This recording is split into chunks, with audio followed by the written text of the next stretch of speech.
খাওয়াই দিচ্ছে। আমি খাবো না, জোর করে খাওয়াই দিচ্ছে। খা খাবি না?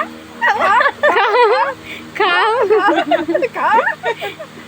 কিন্তু ব্যাপারটা তোমার মেয়ে কথা শোনে না না, জোর করে খাইয়ে দাও। সারাদিন খাবে না কিছু না, জোর করে খাইয়ে দাও। খা, জোর করে খাইয়ে দাও। খা, বলে না খেলে বড় হবে না। খা। বাবা আর খাবো না মা। আমা, আর না খেয়ে খেয়ে তোমার মেয়ে রোগা হয়ে গেছে তো। বড় মা।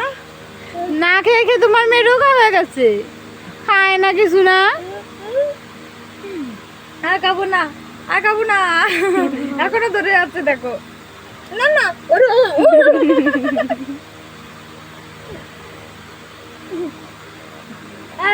এই ধরো ক্যামেরা বন্ধ কর, ক্যামেরা বন্ধ কর। আমি অত্যাচারিত হচ্ছি। ধরো, অত্যাচারিত হচ্ছি। তুমি আমার সাথে এরকম করো, তোমার ছোট মেয়ের সাথে করো। আমি না তোমার বড় মেয়ে, না বড় মেয়ে বেশি আদুরে না বলো, তাও তুমি আমাকে জোর করে ঠেসে ঠেসে খাও। কেন করো এরকম? কেন করো? কেন করো তুমি মা? ও শোনা মা,